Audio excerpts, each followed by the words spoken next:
Those who flew here, traveled here, worked hard to get here, took the day off. To be in this room, you decided to do the work. Without that challenge, without that edge, without something to work for or build for or contribute or connect to or fulfill, it feels hollow. So let's just be honest, how many months this year did you make the decision to be extraordinary? And that has a lot to do with whether or not you felt wealthy. Because the human mind wants to know we're living in congruence with the best of who we are.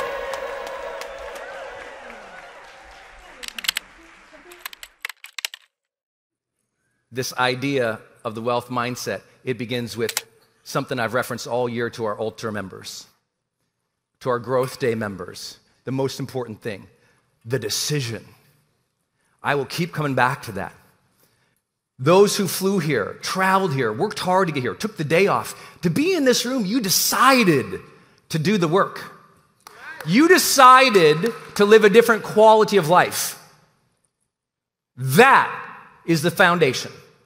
I decide to live an extraordinary quality of life is the beginning of the wealth mindset. I've made this decision to live an extraordinary quality of life. Extraordinary means something different for everybody. You better know what it is for you. But I've decided I am going to live an extraordinary quality of life and serve others. Now we're into the wealth mindset.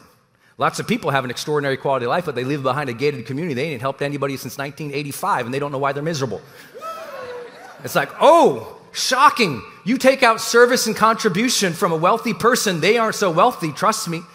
They have those long, dark evenings of the soul where they can't understand. I have an extraordinary life, but I am unfulfilled because they're not serving others at the levels they know they can. It begins with this. It begins with this. The decision. The decision. You have to decide to go to the next level, and you have to serve to go to the next level if you want more wealth, more opportunity, more blessings. And yet, I want you to hear this. And this is very controversial, I get it. But some of you got complacent. And it's hard to understand why you're so unhappy.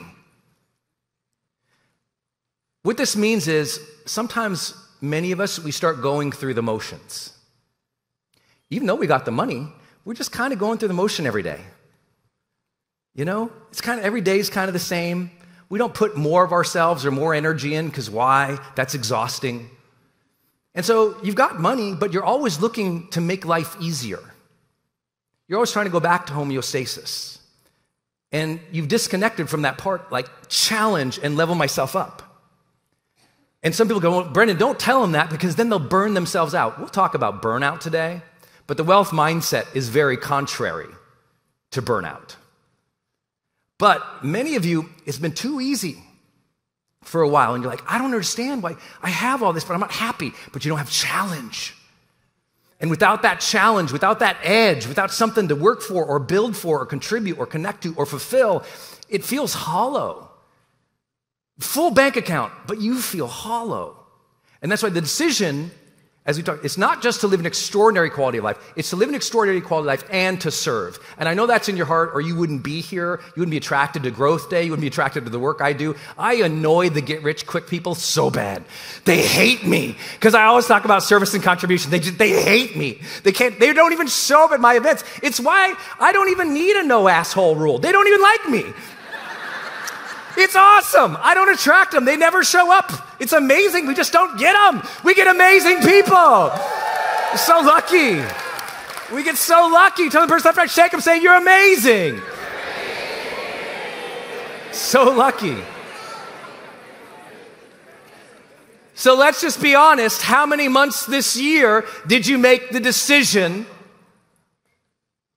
to be extraordinary? Every day. I like that answer right there. And that has a lot to do with you, whether or not you felt wealthy. Because the human mind wants to know we're living in congruence with the best of who we are.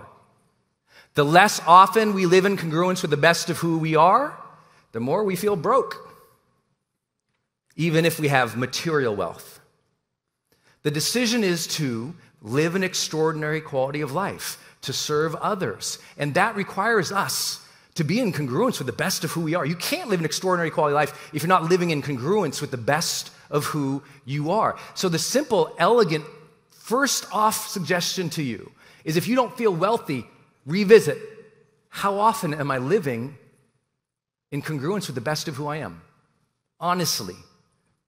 Was it just Monday, but not Tuesday, Wednesday, Thursday, Friday, Saturday? Was it Sunday, knees on the pews, ready to give, ready to serve, ready to ask for guidance, and then you're a jerk on a Monday? You know? It's the recurrence of this decision. I have to make it every day because I'm somebody, I don't know about you, I can wake up every day and do nothing for the next 100 years. I don't know what it is about me. I wake up, I don't want to do anything. Anyone else? I'm not depressed. I can puddle and muddle around the house all day, messing up my wife's pillows where they're supposed to go, apparently. Sitting in 5 different chairs. I got 12 different cups around the house. Denise comes in the house. She looks, she goes, I just follow the trail. I can tell what you did all day. You know, I'm one of those, I can happily not talk to many people for weeks and weeks on end. I don't have to talk to nobody. I'm happy. Give me a book, a bucket of green tea, I'm happy. I'm so happy with a book and some green tea, you would have thought I won the lottery that day. But I get to have a book and a green tea every day. What are your everyday riches? Because that's a decision too. To experience everyday riches. Maybe your routine, maybe your workout, maybe your food, maybe your walk with your child. Maybe there's something that's your everyday riches, and that's just part of you, and that fills you up. I'm not saying it's good enough for everything, but maybe if you can make that decision every day to have some everyday riches that shifts things, because it's a decision, isn't it? Every day I'm going to experience some of those. But I'm somebody, I could just go through the day with nothing else more than that. I'm somebody who has to motivate myself to be my best self. Anyone else? Like, I have to talk to myself. Okay, Brendon, come on, little child. Get off the couch. Come on. Go in there. Will you look at your battle board, please? My battle board's the big thing on the wall of butcher paper I have with 12 boxes on it. Each box has my personal and professional goals, my theme for the month, major activities, things I'm trying to serve or build, and it's all up there. I have to stand in front of it for 5 minutes. I show up into the studio every day unmotivated. I have to stand at it, look at it, and start visualizing and thinking and revving up the engines. I'm a slow person in the morning, really slow. If you talk to me in the morning, you're like, that kid's dumb. How does he have a stage in LA? He's dumb. Have you seen him dance? And so I have to rev myself up. Well, I have to rev myself up to feel gratitude too. I have to rev myself up to decide to be the best of who I am each day. Some people say, just be who you are, just be natural. I'm like, most people's natural. Ain't that inspiring? People get offended by that all the time. No, just follow your spirit and be yourself. I'm like,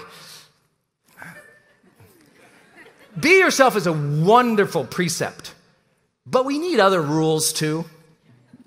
Because being yourself is sometimes also being rude. Being yourself is also sometimes being selfish. Being yourself is also eating 17 jugs of ice cream. Like, there has to be some other rules and boundaries that we set along it. I think it's important.